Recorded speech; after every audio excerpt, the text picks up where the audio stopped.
കേട്ടറിയേണ്ട ഒരു കാര്യമല്ല, ചെയ്ത് ശീലിക്കേണ്ട ഒരു കാര്യമാണ് സെൽഫ് ഡിസിപ്ലിൻ.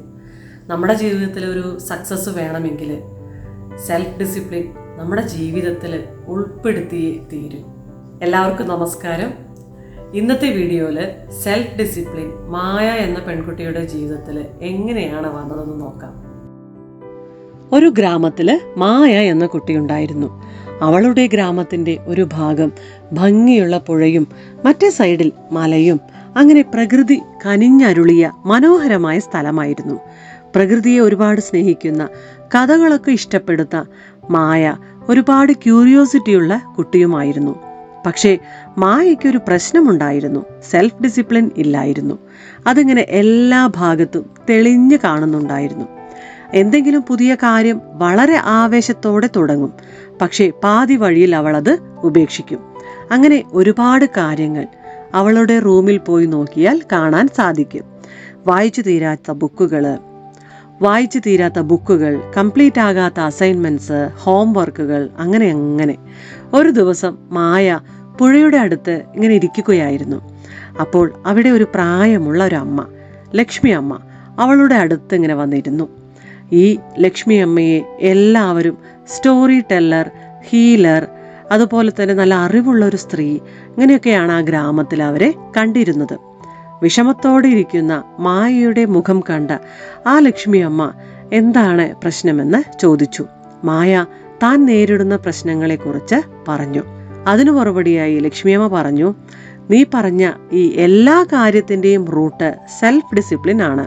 സെൽഫ് ഡിസിപ്ലിൻ പറഞ്ഞറിയേണ്ട ഒരു കാര്യമല്ല, ചെയ്ത് ശീലിക്കേണ്ട ഒരു കാര്യമാണ്.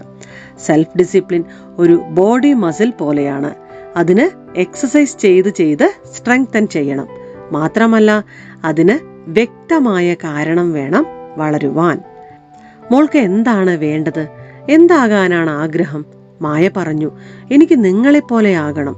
എല്ലാവരും റെസ്പെക്ട് ചെയ്യുന്ന ഒരു സ്റ്റോറി ടെല്ലർ, മറ്റുള്ളവരെ ഇൻസ്പയർ ചെയ്യുന്ന ഒരു വ്യക്തിയാകണം. ഇത് കേട്ട് ലക്ഷ്മി മുത്തശ്ശി അടുത്തു തന്നെ ഉണ്ടായിരുന്ന അവരുടെ വീട്ടിലേക്ക് മായയെ കൊണ്ടുപോയി. ഒരു ചെറിയ ചെടിയുടെ ഒരു പോട്ട് കൊടുത്തു. ഇത് വീട്ടിലേക്ക് കൊണ്ടുപോയി നട്ടു വളർത്തു. ഒപ്പം ഒരു ജേണലും കൊടുത്തു. എന്നിട്ട് പറഞ്ഞു, നിന്റെ ലക്ഷ്യത്തെ ശ്രദ്ധിക്കുന്ന പോലെ, കെയർ ചെയ്യുന്ന പോലെ ഈ ചെടിയെയും നീ ശ്രദ്ധിക്കണം. ജേണലിൽ നിന്റെ പ്രോഗ്രസിനെ കുറിച്ച് എഴുതണം. സ്ട്രഗിൾസിനെ കുറിച്ചും വിജയങ്ങളെ കുറിച്ചും അതിൽ എഴുതണം. സമയം മാറുന്നതിനോടൊപ്പം നിന്റെ സെൽഫ് ഡിസിപ്ലിനും ഈ ചെടിയും വളരുന്നത് നിനക്ക് അറിയാൻ സാധിക്കും. മായ അടുത്ത ദിവസം രാവിലെ മുതൽ ദിവസവും രാവിലെ ചെടിക്ക് വെള്ളമൊഴിക്കും, നന്നായി ശ്രദ്ധിക്കും. മാത്രമല്ല ഓരോ ദിവസവും സെൽഫ് ഡിസിപ്ലിനിലുള്ള അവളുടെ അനുഭവങ്ങൾ ജേണലിൽ കുറിച്ചിടും. ആദ്യമെല്ലാം കുറച്ച് ബുദ്ധിമുട്ടുണ്ടായിരുന്നു.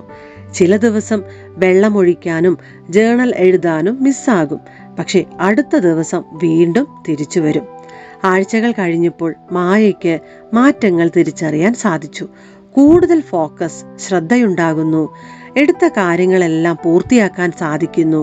അവളുടെ റൂം ക്ലീനായി, ക്ലാസ്സിൽ മാർക്ക് കൂടി. മാറ്റങ്ങൾ ടീച്ചേഴ്സും ശ്രദ്ധിക്കുന്നു. അവൾ നട്ട ആ ചെടി വളർന്ന് വലുതായി. വളർന്ന ആ ചെടിയെ കണ്ട മായയ്ക്ക് സന്തോഷം തോന്നി. തന്റെ എഫേർട്സ് എല്ലാം റിസൾട്ട് തരുന്നു. വർഷങ്ങൾ കടന്നുപോയി. ഇപ്പോൾ മായ വളർന്ന് ഒരു ബ്യൂട്ടിഫുൾ യങ് വുമണായി മാറി. അവൾ നട്ടു വളർത്തിയ ആ ചെടി വലിയ സ്ട്രോങ് ആയ ഒരു വൃക്ഷമായി മാറുകയും ചെയ്തു. ആ മരം എങ്ങനെയാണോ അതുപോലെ തന്നെ സ്ട്രോങ് ആയി അവളുടെ സെൽഫ് ഡിസിപ്ലിനും. വളരെ സ്ട്രോങ്, അൺഷേക്കബിൾ. അവൾ നട്ട വൃക്ഷം വളരുകയും ശക്തമാവുകയും ചെയ്തു. അതിന്റെ വേരുകൾ ഭൂമിയിലേക്ക് ആഴ്ന്നിറങ്ങി. തന്റെ പ്രയത്നത്തിന് ഫലമുണ്ടെന്ന് അറിഞ്ഞുകൊണ്ട് അത് തഴച്ചു വളരുന്നത് കാണുന്നതിൽ മായ സന്തോഷം കണ്ടെത്തി. സ്ഥിരോത്സാഹത്തിന്റെ മനോഹാരിതയും പൂർത്തീകരണത്തിലേക്ക് എന്തെങ്കിലും കാണുമ്പോൾ ലഭിക്കുന്ന സംതൃപ്തിയും അവൾ കണ്ടെത്തി. അവളുടെ സെൽഫ് ഡിസിപ്ലിൻ അവളുടെ ക്യാരക്ടറിന്റെ ഭാഗമായി മാറി. അവളുടെ സ്വപ്നങ്ങളിലേക്ക് അത് അവളെ നയിക്കാൻ തുടങ്ങി. അവൾ ദൂരദേശങ്ങളിലേക്ക് പോയി കഥകൾ ശേഖരിക്കുകയും സമൂഹത്തിന്റെ നാനാ തുറകളിലുള്ളവരുമായി അത് പങ്കുവയ്ക്കുകയും ചെയ്തു. അവളുടെ കഥകളിൽ ജ്ഞാനം, സാഹസികത, സ്ഥിരോത്സാഹത്തിന്റെ പ്രാധാന്യം എന്നിവ നിറഞ്ഞു നിന്നു. തൻ്റെ ഗ്രാമത്തിൽ അവളുടെ ഈ മാറ്റത്തിനു കാരണമായ ലക്ഷ്മി അമ്മയെ കണ്ടപ്പോൾ അവർ പറഞ്ഞത് ഇങ്ങനെയായിരുന്നു: മായ, സെൽഫ് ഡിസിപ്ലിൻ നമ്മുടെ കഴിവുകളെയും പൊട്ടൻഷ്യലിനെയും അൺലോക്ക് ചെയ്യാനുള്ള ഒരു താക്കോലാണ്. പെർഫെക്ഷൻ അല്ല, ഓരോ ദിവസവും ബെറ്റർ ആകുവാനുള്ള ശ്രമം. ഇതാണ് സെൽഫ് ഡിസിപ്ലിൻ്റെ താക്കോൽ. ഈ കഥയിലൂടെ നമ്മൾ ഒരുപാട് കാര്യം മനസ്സിലാക്കിയിട്ടുണ്ടാവും. ജീവിതത്തിൽ ഏതൊരു കാര്യമായാലും, ഹാബിറ്റ് ആയാലും അതുപോലെ തന്നെ പ്രവൃത്തിയായാലും സെൽഫ് ഡിസിപ്ലിൻ്റെ അടിസ്ഥാനത്തിലാണ് അത് നിലനിൽക്കുന്നത്, അതിൻ്റെ സക്സസ് എന്ന് പറയുന്നത്. സെൽഫ് ഡിസിപ്ലിൻ ഇല്ലെങ്കിൽ അവിടെ ഒന്നും നിലനിൽക്കില്ല.